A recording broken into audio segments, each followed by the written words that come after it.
Kia ora koutou, and welcome to a very festive holiday season edition. Shooting the shit with my co-host Mike down in Dunedin. And we've got a couple of guests on today. So we've got Connor Warnock, who's representing the younger generations, and so it'd be interesting to have a talk to.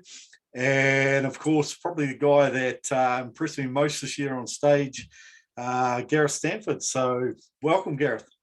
Oh, wow. Thank you, my man. Awesome to be here. Bro, your condition just kept getting better and better. And I was kept going, what's he doing? Like, what's left to get that condition? So, man, that was cool to watch. So really glad to have you on. Mike, how you been down in Dunedin, man? What's been happening down that way? Mate, living the dream. I was actually up in Auckland for 10 days or so I've only been back for about a week.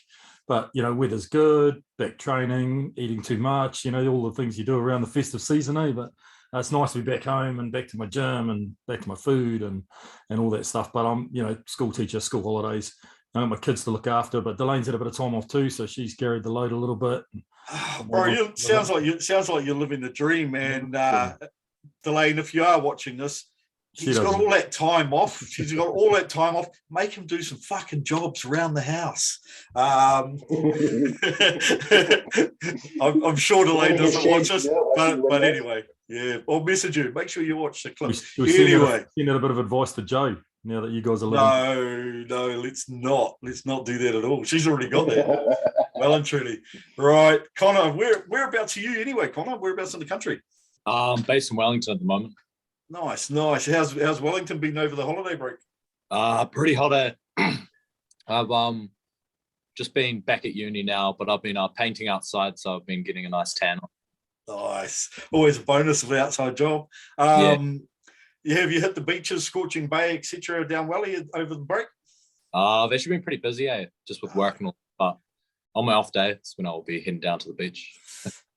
He obviously hasn't been bodybuilding that long, because the longer you bodybuild, the more lazy you get anything outside of bodybuilding, and you'd be like, the beach sounds good, I'm going to the beach. Anyway, but no, good to see you out there doing the mahi in that, and I know my young fella's working on a construction site as well, so in between school holidays and that, and he's learning a lot of stuff, so done his site safe and doing stuff with all the different trades that are working, so kind of cool seeing that as well, and still seeing those guys at the gym, because I know if Mike and I had to work a day on a construction site, we'd be at bed by the time we got home. So that's going to be really cool to see. And last but certainly not least, Gareth, I honestly always want to call you Stan because you have your handle on your Instagram. So I've always kind of got that in my head. But please do, bro. That is my nickname. Yeah. So anyway, I somehow I picked that up. But how has things been down your way, bro? Bro, really, really awesome. We've had some sick weather here in Wellington, so we've just been cashing in on that. Been doing a lot of fishing. Well, when I say fishing, I think feeding fish is probably a better terminology. But we've been out on the boats a few times and got some rays, which is really, really cool. Caught a few fish and snapper. Anything decent that you caught that's worth mentioning? Not at all. Well, tell some lies then. Come on. Yeah, I'm not going to go for the big story. Hey, did you see the guy fishing off Napier the weekend, and he pulled in a record marlin? Hour and a half. It said it took him hour and a half to get it in. Yeah, and look, really? that guy's he's fit, man. He works hard, that guy, and his old man's actually a bodybuilder who was also a very, very good cyclist. So Mike, his old man is basically you. That good. Hey? And how long do you say? 2.5 hours. Well, hour and a half. It said. I just read the hour and a half to pull it in. Right. It had fucking burning delts and forearms. Oh, that's all good. Right. Hey, before we get too much into things, I thought we might have a look at these guys' Instagrams, just so anyone out there that wants to follow these people and their exploits, and perhaps get a perspective from different generations. Check these guys out. So I'll just share my screen if I can do that. Before I start, I bought the shirt on holiday and I put a green hat on, and apparently I look like Patrick the Starfish. So, so thank you very much, Nice, Caprice, for bro. that one. Right, guys. So, I'll follow back on my thing. Just pull up Connor's Insta, and half of fucking Wellington's following it by the look of it. But if you want to follow him, Yeah. hey, interesting bit here that kind of caught me is, you know, obviously you're young, you're really early on in your bodybuilding journey, but you've got some knowledge there too. Yeah, man. I just thought they're like I did really want to go hard with the bodybuilding, but I was just thinking like long term, like I want to get a career underneath me before I like pursue it, like, you know, properly. Nice, good. That's solid thinking, man. It's real solid It thinking. is. Fuck it. We all know that we're not going to make money from bodybuilding. Yeah, yeah. Do you guys even break even? I don't get close to No. breaking even. No. Damn, is that 200? Yeah, yeah. Nice. Yeah, lightweight. Sweet. Nice, Connor. What are your Hey. how tall are you, bro? And what division are you competing in? I'm 5'8" at the moment. My plan is hopefully 80 to 90 if I can make weight, but I'm sitting at about 100 right now. So, and I haven't even started my bulk, like it's just after Christmas kind of thing. So, yeah. Awesome. Fuck, it's a good set of legs coming through there, man. Yeah, proper. Man, Chunky legs. I just looked at it and went, holy shit, they're going to be some big freaking legs when you get there, man. So that's Sounds open fun. bodybuilding. You're not Legs. contemplating making weight for classic. Maybe. I'm not really, like, I do enjoy classic, but I'm not sure, like, for my body. Like, I like to eat and I like to train, so I don't really want to stop eating and stop training as hard as I do just to make weight. Yeah, what's your limit at your height? I think it's 87, but I might be able to, you know, stand on my tippy toes and maybe push it up to 5'9", but I'm not really too sure. We'll see what happens, but I'm going to get quite big. Like last off season, I was about 108 kgs, and I'm hoping to push that up a bit heavier this year. So bringing that back down. Yeah. Fuck. Man, that is a big unit at your age, bro. Kudos, man. Kudos. And Gareth will pop your one up and see why everyone calls you Stan. So big little Stan. So honestly, man, if you're into serious fucking hardcore muscle, and if you're someone like me that just puts condition right up there, then this is definitely a Insta page worth following. Although when I look at the first couple of pictures, I know, it screams fitness model all over it. But on stage, man, nothing like a fitness model on stage. Where's the back shot? Where's the back shot? Yeah, looking. This is cool. This is good, buddy. Yeah, that was the difference between tournament of champions and nationals. And I was looking at Tournament of Champions going, fuck, you're in shape, man. And then I saw your photos from nationals and went, holy shit, he was like 95%, you know? And I think in terms of condition at the nationals, you hit it spot on, man. Like I think you were you couldn't, is there anything conditioning wise that you can think of that you think perhaps you could have been better in? Because I actually can't, genuinely. I don't think so. But well, first of all, I mean, I've got to give the kudos to Kurt. He really was amazing. I've never felt so relaxed and so, you know, giving the reins to somebody else is something pretty new to me. And I just let it go, and I just followed everything to a fucking T, from the last vitamin to the food to everything. So kudos to him. Definitely, he nailed it. I think for Tournament of Champions, we didn't do any cardio, and I think that was just to keep muscle. And because it was such a long prep, I think that was probably key. We had to choose which one we wanted to peak for, and certainly nationals is where you want to do that. So holding back is something foreign to me as well. When it's time to go, I really want to go. Yep. So being such a long prep and with the comps moving dates all the time, you know, pulling back and going, oh no, we're not ready yet. You know, we just got to stay at about 3 weeks out. So that was kind of the plan. And then for nationals, really just put the pedal down and started with the cardio. And as Kurt said to me in one of his plans, he says, "Okay, we're getting towards bikini athlete calories now, but this is." What was the So, weight difference between those two? How much did you come down? Surprisingly, there was about 2.5 kilos, Mark. So I was just under 85 for tournament champions, and then just under 82 for nationals. So that's just all the fat that came off. I think so, yeah, and water. Nice. And it was just such a crisper look. It was just, I mean, when I woke up in the morning, sometimes when you compete and you wake up that morning, that Saturday morning of the show, and you look at yourself and you think, fuck, I'm not quite there, or, there's something not quite right. When I woke up on Saturday morning, I was actually smiling from ear to ear. It was just one of those things. It just worked perfectly. He nailed it. Sounds very, very similar to Mike, to your journey with Kurt. And without making this all about Kurt, who, by the way, you did do a fantastic job, Kurt, so well done. But it's testament to someone getting a coach and being foreign to it, not being used to handing the power or the control over a certain, which is really freaking hard when you've been around a long time.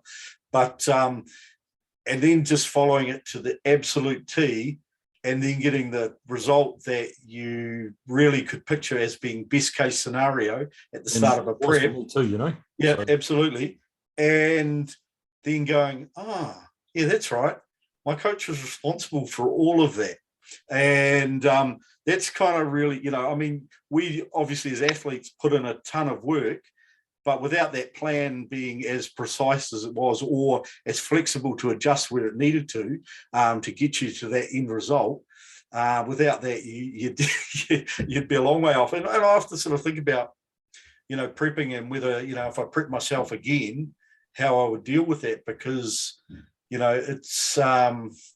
it's really easy to prep yourself until you've had someone else prep you, because it kind of changes things. And just want to hear your guys' experience with either a coach or, someone's that sort of mentored you and showed you the way along the way, and what that relationship was like, and what you managed to achieve. So we might throw that one down to Connor. Have you worked with a coach at this point? Yeah, my very first show season, which was 2019, I was working with Henry Lynn. Yep. He's got like a master's degree in nutrition. He's got a dietetics degree or something, endorsement, isn't he? It's nutrition by Henry. Yeah, that's him. Yeah. Nice guy, by the way. Had a good yak to him at the Natties, and really nice guy. Took some fucking cool photos with him, so he's a bunch of fun. But it was also, as you say, real knowledgeable. How did that go for you, man? Yeah, it was real good. Like I was working like 10-hour manual labor jobs at the time, so like if I was to do my diet by myself, I would have just been really lost, because I was on a lot of calories. Yep. And like my kind of knowledge from that kind of stuff is just all online. Like I do a lot of research, but with dealing with like dropping calories when you're so active, it's quite hard to, like, especially when you start getting like deeper into the diet. It was real hard for me, like if I was to take control of that diet, just to pay attention to like the minutiae. So just having a coach like really just helped me along. Yeah. The tendency perhaps would have been to cut faster, I'd imagine, and then be on too lower calories, because you're burning so much with your manual labor. But the idea with dieting is, your common conception is, let's cut some calories. Cut too fast, you just would have lost all your muscle. Yeah, exactly. Yeah. And big little Stan. You've worked with Kurt. Have you worked with anyone else? Was Kurt the first time you've picked up? So Kurt is my first prep coach, so to speak. I did in 2019 have a coach. I'm not going to mention names because we're not so friendly anymore. But I in that period of time, it was more about training than it was about nutrition.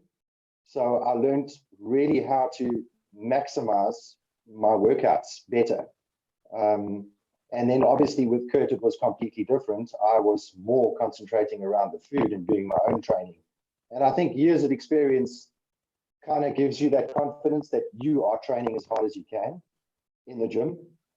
And I think that's probably something we need to take into account now with coaches as well, especially online coaches, is that they can't see you train. They don't know how you train. So if they give you a diet, you can nail that diet to a T and you can prep to a T using their advice. But if you're training like a palooka in the gym, you're not going to get the results that you need. So I think there's room for a couple. There's definitely, I still think, one-on-one training with somebody that's really, really good at teaching you how to use the muscle properly, because after 25 years of training as well, you learn a lot of bad habits and it's difficult to get out of those. So I was extremely shoulder dominant, my chest was lacking because my shoulders were so strong and taking over all the movement. So just reteaching yourself how to activate the muscles properly has been key for me too. And that's just changed the way I train completely. People don't want to tell someone as experienced as yourself, just walk up to you and oh, you're doing that exercise wrong, or hey, had you thought about doing it another way? You kind of have to really go and seek that out. Find someone you trust and sort of, hey, can you take a look at my form? Can you take a look at my technique? Can you give me any suggestions? So because they don't want to come in, someone who obviously is experienced and knowledgeable as yourself, they don't want to just go and offer that, but it'd actually be quite nice. You'd have a go at it, see what you think, use it or not. Absolutely. Yeah, and I learned a tremendous amount in that time, and it really has helped me going forward. So I think definitely from both aspects, having a coach for me, even with 25 years of experience in the game, was, I wouldn't say it was difficult for me to let go, but as I saw changes happening in my body, which was completely different to how I used to do it, 6 weeks out, cut the calories, hit the bike, try and get down to 4% as quickly as you can, and then hold it there, lose muscle along the way, and present yourself on stage. I think with Kurt, I learned how to eat properly, and I was massively under eating and probably working too hard too soon, and that you can do things with food. For Tournament of Champions, as I said, we didn't do any cardio whatsoever. He basically just cut me using food, which was something new to me and something I've never ever tried before. So when you're using a coach that has, I suppose, a knowledge of both, so from a training perspective as well as a nutrition perspective, you really can't go wrong. Doesn't matter how many years you've got under the belt. I can absolutely relate. When I started carving up, it's like, why am I not full yet? Because it's a 3-day carb up and it's only day one. And whereas when I'm doing it myself, it's like after the first day, I'm going, I'm not full yet. Maybe we need to put some more carbs in and start second guessing everything. And so in the end, for sure. You just want to, you want to do it too quick. You want it there now, really. I'm drying out. Why am I not dry? Because it's a process. It takes time. You've just started. Absolutely. Calm down. Yeah. Well, sorry guys, I fell off there for a moment and only caught the tail end of that answer. So I assume it was really good, Mike. It sounded really good from the tail end, mate. Was it all good? Absolutely, yeah. Do we rate? So you'd have him back? You'd have him back on the show? Well, you have me back, so that's yeah. Oh, come on, man. No, it sounded really, really, really on that using a coach. If you're brand new, speed up the process. Use a coach early or a PT early to get your form right, to get your mind muscle connection right, to learn as much as you can quickly. But then, as you say, there's absolutely a place for it way down the track with experienced athletes like us. So stop promoting this, man, because these young guys are going to fucking steamroll us on the way up when they start growing so quickly. No, it's funny. I've been watching some of the young guys in the Bay, and their progress this year has been really phenomenal. Like there's a couple of guys there, Conan, big Samoan boy, really wide shoulders, always in shape. He's got a coach. That's an appropriate name. Sorry? That's an appropriate name, Conan. Yeah, absolutely, man. He was born to be like that, Mike, as you know. Well, my son's name's Conan. I kind of got the old, but he's Conan the librarian. Oh, awesome. So it's him. There's another young guy, Shan, here, who's just come down from 150 kilos to about 135, and he's got a fucking amazing taper, huge lats, probably 21 to 22 inch arms, and he's 18, just about turning 19. And I'm like, what the hell is that? It's like Victor Richards, just massive. And I've noticed that a lot of these young guys are really smashing it now with training, and even more so since kind of, the first lockdown, and then when people got back into the gyms, and the Auckland guys, when they got back into the gyms, they actually hit it really hard. And I kind of wonder how much of that is to do with the environment we've been in, and people just wanting to let loose but can't because they're not in their gym, and suddenly they're hitting it with a real vengeance, having that bit of time off. Or it's just a young guy's way, and we actually don't give them enough kudos for training hard, being old and cynical and saying everyone should train like Dorian, even though it's 100% correct, you should train like Dorian. But it's just one of those things. So, Connor, from a younger guy's perspective, I'm gonna. What's the scene like for guys in your sort of age group coming out of school into university? That kind of group. What sort of percentage of guys and girls in that are training? What are they into? Are they into the classic? Are they into board Where are they trips? getting their motivation from? Yeah, and some of those things for us that people that are less educated on that. I'd say, like, for the first question, how do they train? I'd say majority want to train hard. A lot of them don't really, if you know what I mean. Like, they kind of get a misconstrued like perception of what training hard is. Like, more is better, like that kind of thing. Like, they always ask me how many hours I train in the gym. I'm like, probably less than one. Hey, I'm just gonna hit you with a question there.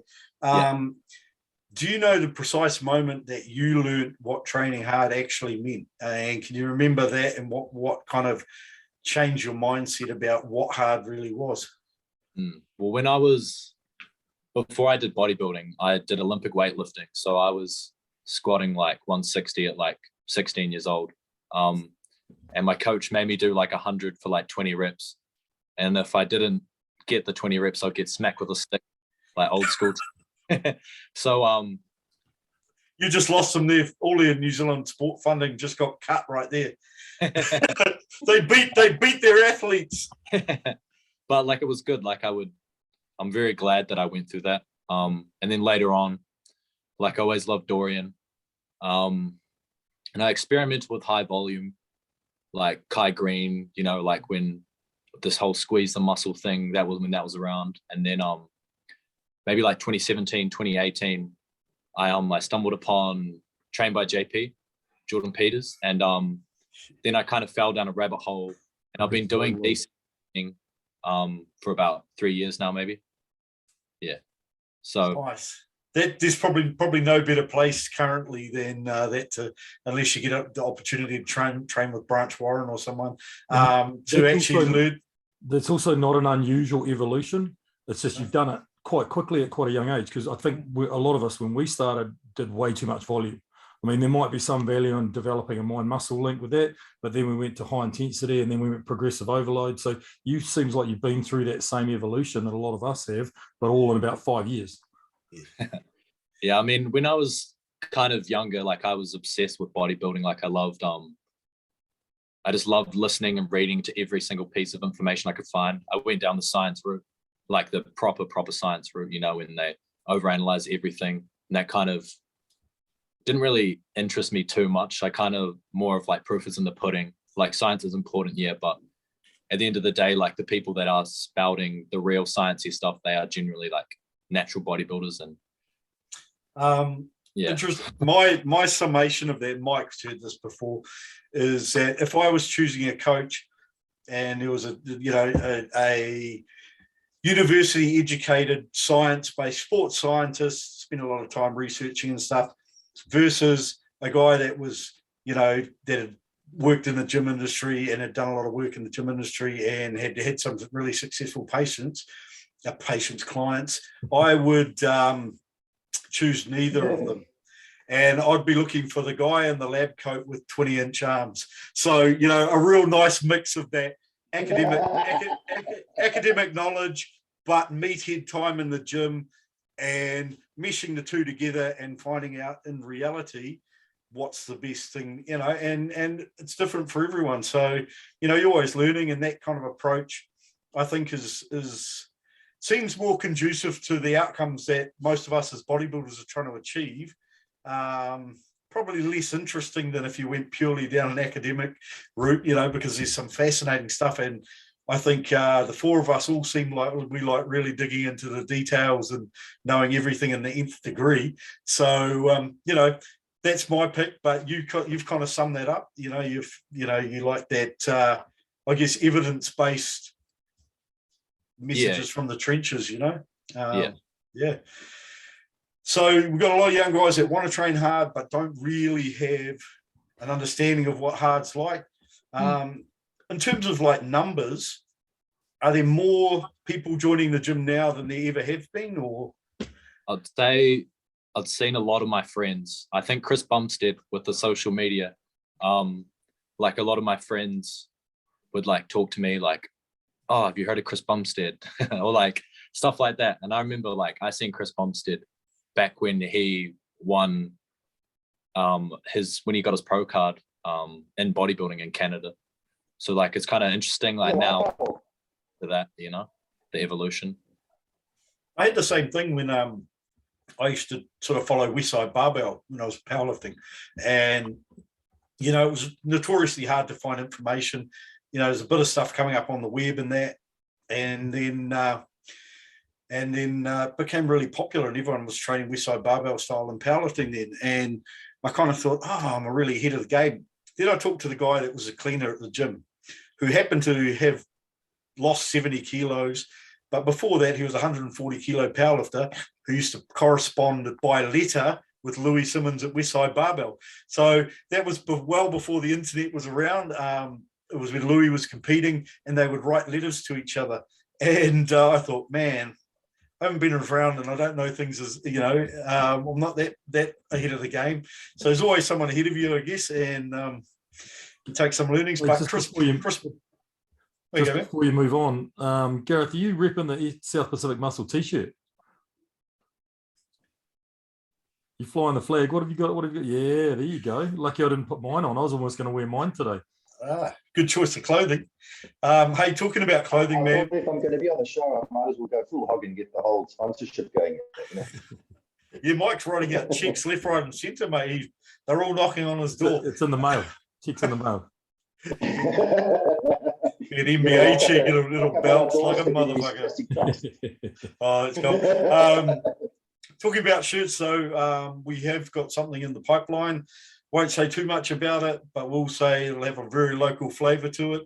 And it's going to be one of the series of shirts that we're looking at putting out this year. So I'm really excited about it. Mike knows what it's about, so he's sitting there quietly smiling. But those will be outcoming. So once we get some designs back, we'll go from there. So might have some new apparel to wear instead of my Patrick the Starfish. Yeah. Okay. Right. What have you seen in terms of the young fellows training, Gareth? What have you noticed? So, you know, being a little bit older, it's a little bit easier to approach guys that you see training. First of all, training incorrectly and not training hard enough are two completely separate things. You can train fucking hard, but if you're training wrong, nothing's going to happen. So I think it's just getting that message across that if you are a weightlifter, go ahead and lift as much weight as you want to. If you're a bodybuilder, it's not about that at all. I mean, weight is important, but it's not what we do. I've got to jump in. Got to jump in on you there for a minute, because that's a really interesting point to me personally. Because obviously coming from, you know, powerlifting, I started off when I was 15 years old or something, and then, you know, moved into sort of towards bodybuilding, and then got into strongman, and then back into powerlifting, and then back into bodybuilding. And I had to change my whole approach because, you know, here I was training for movement, you know, fucking moving weights at all costs, because there's no particular judgment on how you fucking lift it. So it was just about moving things, and rather than training the muscle. So you're training movements rather than muscles. And it took me ages to kind of throw that away. And a big part of that was ego for me, because I always associated being in the gym as being the strongest guy in the fucking gym. And now there's a lot of young guys that are lifting more than me, and I'm like, no, that's all right. I'm not training for that, you know. So, how did you? Give you a little anecdote there?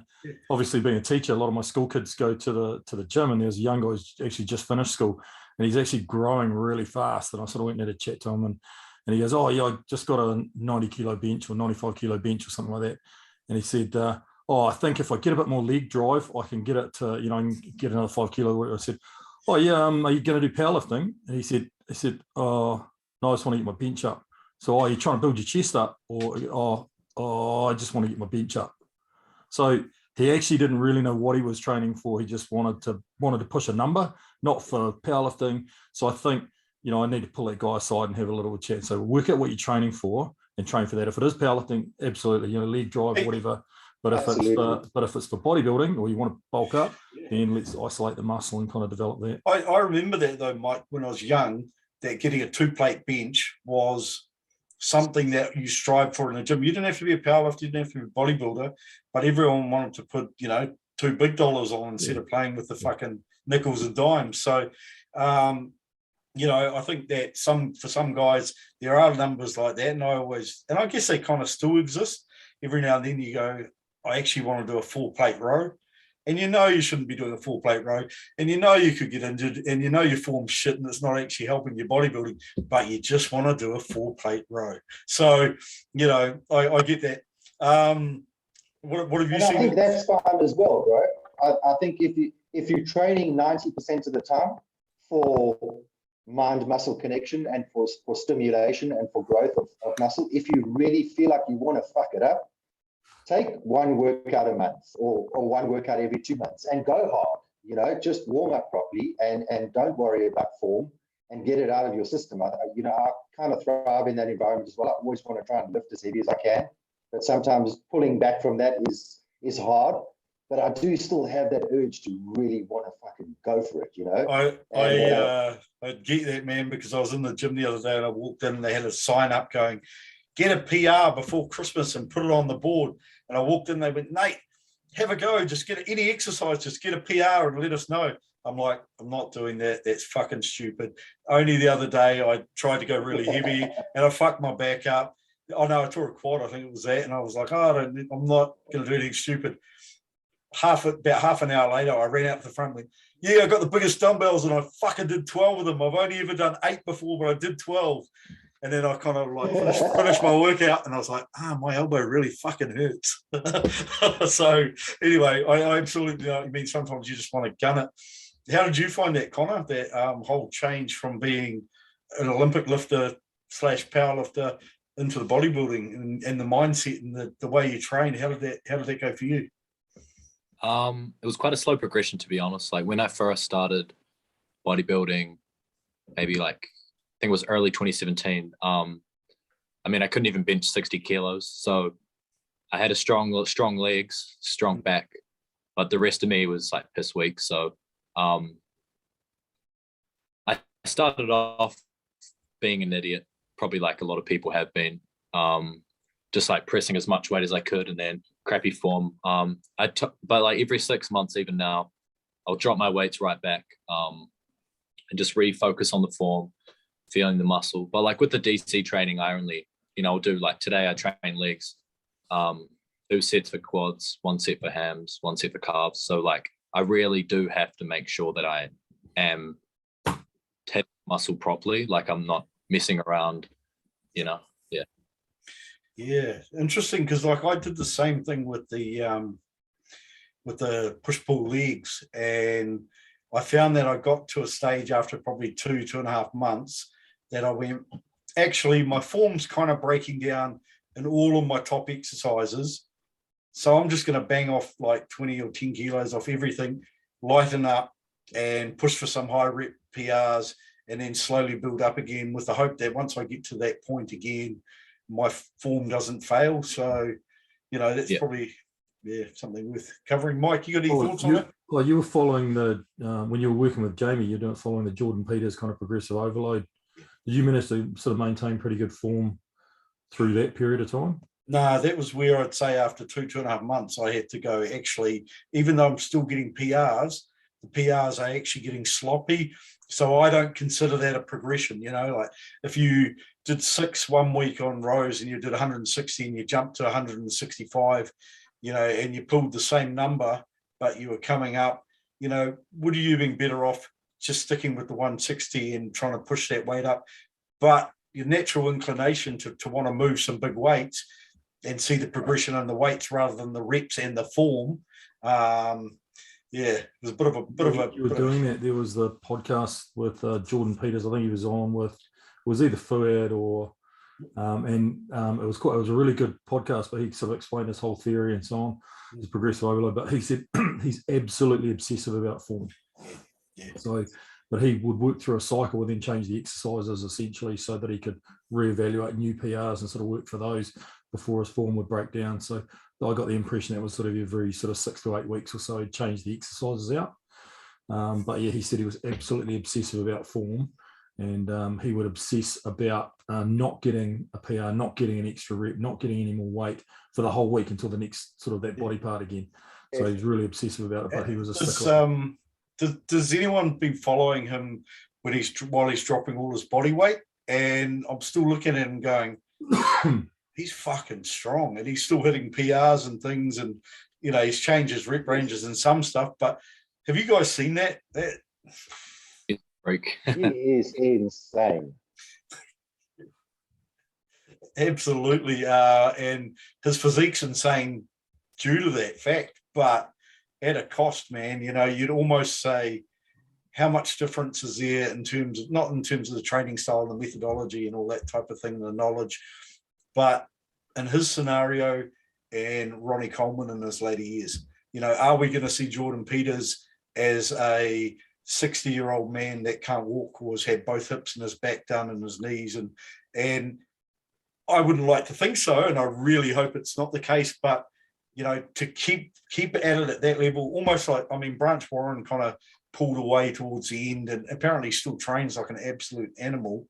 But, Yes. at some point you got to go, I'm not actually as young as I want to be. And especially when you don't have 8 Olympias to show for it. So Jordan Peters will just have the broken body, no Olympias. Yeah, that's the thing as well. But that said, he's created an absolute iconic brand in a very short time with a supplement range, a clothing range. He's got to the point he stepped out of the coaching, but he's still got the all the IP and the back end of all his forums and all the stuff that his coaches work through. So very sharp operator. As you'd expect with the way he programs training. So. Yeah, very intense. I also think there's a thought with these up and coming guys now. If you look at the Nick Walkers and all of these absolute mass monsters at like 26, 27 years old, I think, and I've spoken to a few people, that the issue is that they don't actually care that they're not going to make 50. The sole purpose in life is to win the Olympia and win it as many times as possible, and then move on. Whatever moving on means, and they will do anything they want to or have to get there. You'd probably you'd be remembered in the future, probably a lot more if you did win those Olympias than you chose a soft option and lived for an extra 30 years. So there's probably some twisted thinking there, but They reference I wonder though. Sorry, dude, just to finish that off, when I was doing medical aspects of sport at uni as part of my phys ed degree, they reference a survey they did in the States with bodybuilders and said, if there was a drug you could take that would guarantee you'd win the Mr. Olympia, but you'd be dead in 5 years, would you take it? And it was something like 80% of them said they would.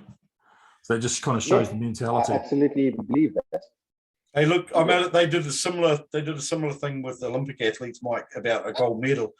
So I think anyone who's that focused on achieving something, be it winning an Olympia or placing it in the 100 meters or whatever it might be, given the option of you will make it and achieve the level you want to achieve, but at this cost, you're always going to get a high percentage of people that would choose that, particularly in their younger years. Maybe as you get older, I certainly think a lot differently now. But if you had asked me the question then, you could have an Olympia, right? Nate Williams, fucking Mr. Olympia, whatever, da da da. At that age, you'd be like, fuck, that is the be all and end all. Give me that shit, and I'll take a 5-year lifespan after that because I'm going to live in Vegas and fucking celebrate the fact I'm Mr. Olympia. But as you get older, you go, really? I mean, it's a good trophy, but if I really want one, I can buy a replica and I can live for an extra 30 years. But the other thing I was going to jump in before that, Mike, I was saying, one of the things I do think is that the younger guys are being more proactive with their health than we were at that age. Because when we were that age, the only thing about being proactive with your health was take a fucking aspirin and fucking run some fucking liver aid, chaps, Milk thistle. and Yeah, you'll be fucking, you'll be Legal sweet. And nowadays, you know, a lot of the guys, you know, they're monitoring their bloods. They're taking proactive supplements to look after that. And in terms of looking after their body, they're also doing, you know, a lot more physical therapy than we ever did, a lot more stretching, probably debatable because there's a lot of people pretty heavily focused on that. But, you know, foam rolling, you know. A function of information too. There's so much information. When we started, there was, I mean, really the internet wasn't even around, you know. I had a conversation, Mike, with a guy that competed in the Finnish and German Grand Prix against Coleman, Leverone, all those guys, Gunter, NASA. And I was talking to him and he goes, do you remember back in the day when we first started taking insulin here? And I went, no, not really. I'm not that old. Anyway, but he said, there was no internet. What we were doing was fucking lunacy because no one knew what to do. So we just did it. And I was like, I was sort of thinking in shock going, I'm glad I wasn't part of that experiment. It sounds really shit. I'll probably end up on the couch shaking and sweating and fucking and passing out and going to sleep and not waking up. So, you know, there's some, we didn't have a lot of information back then. There was a lot of stuff starting to come out around physical therapies and different modalities for recovery. But the guys nowadays actually seem to take advantage of a lot more of those things and than what we ever did. So, Connor, your thoughts on that type of conversation? I'd say with the health stuff, I'd say probably the more higher tier younger guys would pay attention from their health. But I know, like, it's just sitting in the uni library, I've seen like some, you know, people that don't even look like they lift talking about, you know, taking stuff, and I was just looking at them like, do you even lift, you know, like stuff like it's quite bad. There's a lot of to it. Like, I feel like the more serious you take eating, sleeping, training, the more serious you're probably going to take your health as well. And like, the more you know about it, the more you're going to do to be proactive with it. Do you see it kind of like we probably first saw that in New Zealand with rugby when it turned professional, and then guys were going, I'm getting contracted, and if I stay fit and healthy, I'll have a contract for the next 6, 7, 8 years, and then I'll be able to retire. You know, and whereas bodybuilders used to just train and do shows and all this, a lot of the young guys, the professionals that I've seen have talked about, you know, wanting to make their career to be X long and that they had to do this, that, and all the other, and doing all the things to ensure that they could operate at a high level during that period and then be able to sort of step away from it. Don't quite know where I was going with that one, but yeah, I think there's... For myself, like, I've set a deadline for where I will pull back, you know, like if I don't get this by X, then I will pull back and obviously take a look at myself and say, like, obviously what I want is not going to happen. Not 51, is it? 52. Oh, I've got a bit of time. No, like, I'm not, maybe when I was like younger, I had the dream of, you know, like, oh, becoming a pro bodybuilder and stuff like that. But I took about a year off last year and just focused on my study. And I do enjoy bodybuilding. I love bodybuilding. I love training. And that's more just what I'm focused on. Like, the medals and trophies and all that, like, it doesn't mean as much to me as just the act of lifting and eating and all that kind of stuff. I guess the other thing too is that, you know, you can still keep bodybuilding in your life and, you know, have done a university education and have a career versus if you want to be a pro and that's all your aim is, you're probably not going to get that university education, and you're probably not going to have a career until after you've decided that pro bodybuilding isn't for you ongoing. So, because the commitment between the two things are very, very different. And, you know, even But as you guys, said, Nate, the more you've got your other things in order, you know, you've got your finance in order, you've got your relationships in order, you've got, you know, your career in order. Absolutely, Mark. Sure. Everything fits together better with bodybuilding. We didn't think that way when we were young. It was working on the door to, you know, earn enough money to buy chicken. But yeah, having all your ducks in a row certainly gives you a better opportunity to have a good career. Yeah. And Connor, I think the thing to remember as well, and any young bodybuilder, is don't time box it. You know, I hear a lot of guys say that are sort of 27, 28, and you know they've been training for 5 years and they think they've been training forever. And if I'm not pro by 30, I'm going to give up. Like 30 is young when you're talking bodybuilding. You still got plenty time. So do what you need to do, as long as training is a priority for you and eating is a priority for you, and you're following that 80 or 90% of the time. You certainly can do both. You can make progress in the gym and you can get the degree. You know, you've just got to be clever how you do it. Things get tougher when you get older. You get married, you have kids. Well, that's my question. That's my very serious question for the night. Take a bit of contemplation on this one. But do you have kids really young? Like, let's knock them out when you're 16, right? Get them out of the way, you know. And then when they're kind of at school, okay, we can go bodybuilding then.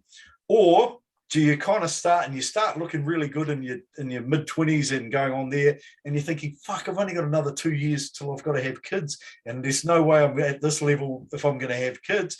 So do you hold off? Third option, do you wait till you have your first kid at 40? I was thinking there's another option too, which was here's quite a serious option here, Mike. Go and jack off in a fucking jar and get it frozen, man. Because, and I say that like semi taking the piss, but if you're a young guy and you want to be a pro bodybuilder, the things that you're going to be doing potentially, and it's only a low percentage, but you might not be able to have kids afterwards. Now, I know it doesn't happen to all the people that do it, or most of the people, but some of the people it does. And I know a handful of people, probably if I said 3 reasonably close friends of mine that haven't been able to have kids. And, you know, as a guy, you come, oh, well, I can keep bodybuilding. But when you've got a partner that's in tears because all they want to do is have kids, but we can't have kids now, or you get the bill for a fucking 30,000+ for IVF, you might have wanted to jack off in the fucking jar and freeze it, you know? So I'm sure it's not that simple, but I'm sure, like, you know, there's a bunch of, I mean, you'd have to do it if you're having IVF or something, probably anyway. It's a fun experience. Chalk it up. It's just another wank. Anyway, so we'll move away from that. I've had my rant. Legend. It's a bit of seriousness in there, but with a bit of bullshit, eh? So I had to do that for the vasectomy check, and there's a whole lot of awkward aspects, like because you know, in the morning I'd say my wife knows what I'm going to do, and so and I come back out again. Well, I go down to the local, you know, place where they take blood, that sort of thing, and walk in the door because it's got to be tested within like an hour or something. And so I go in there, I drive straight down there, go in, and I go, oh, I've got the sample, and there's 2 women sitting behind the counter, kind of looking at me and go, well, what is it? And I go, awkwardly. Tastes, go, no, you tastes don't like vanilla, baby. You don't Tastes bring like vanilla, baby. Straight to the hospital. Oh, Mike. So that's terrible. To the hospital. And just awkward. Yeah, I was supposed to get 2 done. First one was clear. That's enough. It's not growing back after that. Yeah, I think if I was going to get that, if I was going to go through that experience, because it sounds quite traumatic, I'd get really baked first. And then, so I'd be almost paranoid when I walked in the door that the woman behind the desk knew what I had to go and do. But I'd come forearmed and I would drop a Viagra before I got there. So I'd roll in the door, and then I would probably get sidetracked in there and fucking read a bodybuilding article and come out and go, oh, I can't do it. No, I did it at home, and then just took the sample in, right? Oh, that's not as much fun. You know, like, at least if you're going to have you got a jack off in a jar, they can give you a bit of context to do it in, you know, a little bit of excitement, maybe, you know. I don't know. Look, if I was, no, actually, I'm going to ask it. This is a question. If you're in charge of organising the room for jacking off in the jar, what would you outfit that room with? So I'm going to go to Connor first because he's the youngest, so we'll put him on the spot. I reckon lazy boy recliner. Lazy boy's good. Maybe some tissues or wet wipes for some cleaning up. Big 60k inch TV and some mood lighting maybe. You've thought about that before. You had a big night in once just by yourself on the lazy boy. Yeah. Oh, that's gold. Any additions to that, Gareth? Because he sounds like he's lined it up pretty well. You broke up there when you were asking the question, Nate, so I never got it. Oh, the It question sounds like was, something I'd be interested in, though. if you had to go, if you had to be the guy to design the room to give, when you had to jack off and give a sample for a fucking vasectomy check, or if you were going to do IVF children, or whatever you're going to do, and you had to, get your sample, how would you line out the room that you had to do the business in? I think it's pretty straightforward, bro. Instead of having to put a VR or virtual reality something on, you would have a virtual reality room where you could just go in and do your business. Nice. Any additions here, Mike? Anyone ever been to Hamburg to the Reaper Barn or Amsterdam to the Reaper? There's sort of plenty of booths and plenty of places to get stimulation from there. I think you're in the kind of same pathway. I was thinking the only thing I was sort of thinking was maybe some stripper poles and some fucking people swinging around them, but you probably don't need. You might get a bit of fucking, but shell shocked and get a bit shy with the audience. But it wasn't the reason I wanted the poles in there was probably for the celebration for me afterwards. I'd just spin around it. And just don't take your missus with you, because chances are when you come out there, she'll be waiting outside the door and going, "Okay, so who did you fucking think of?" Oh man, I don't even know how I managed this to podcast took drag a us. Q&A. Yeah, man. No, it's been fucking fun though. Hey, look, we are going to come to an end. We talked about, we committed to doing some training talk too, didn't we? Oh, absolutely. Much of that. Out of time. Look, I totally had an agenda to get rid of the training talk because we are, after all, shooting the shit. So we will wrap, but we'll bring back some more podcasts with some interviews. Going to do some more interviews, and then we'll get some more real informative stuff around training. But we'll try to keep some of these off-topic banters as well, because they're a lot of fun, pretty social. I enjoy it. They are. Yeah, man. Yeah. Right. So before we go, we always do this, and I almost forgot, but what we do is hand over to our guests, and they can do some shout outs to some of their friends, family, people that have supported them, organizations, federations, sponsors, all those sort of things that you want to do a quick shout out to. So the floor is yours, starting with Gareth. So obviously I've already announced who my coach was. So obviously the shout out to Kurt for the last year, getting me in condition for both shows and keeping me grounded. Obviously family it takes a huge knock when you are prepping for a show, and for it to drag on for 7 months, and you would know, Nate, I think your prep for the comps last year was about 37 years, wasn't it? Yeah, man, it was. I had my 21st and I started prepping. So it takes a toll on everybody. So obviously, shout out to my family for keeping me in the game and supporting me and helping me through the tough times. And then obviously to NZIFBB for actually getting the shows together. So everything wasn't in vain. No sponsorships, so to speak of. I sponsor myself. So yeah, shout out to me. Over to you, Connor. Pretty much just Anytime Fitness, Kent Terrace and Wellington. They're good guys, good gym, good atmosphere. My training partners, Maddie and Gabe, they always help me out. Good shit. Right, so that's us from us, and we will see you at a date very soon. Peace out. Awesome, bro. Thank you. You have to end it now.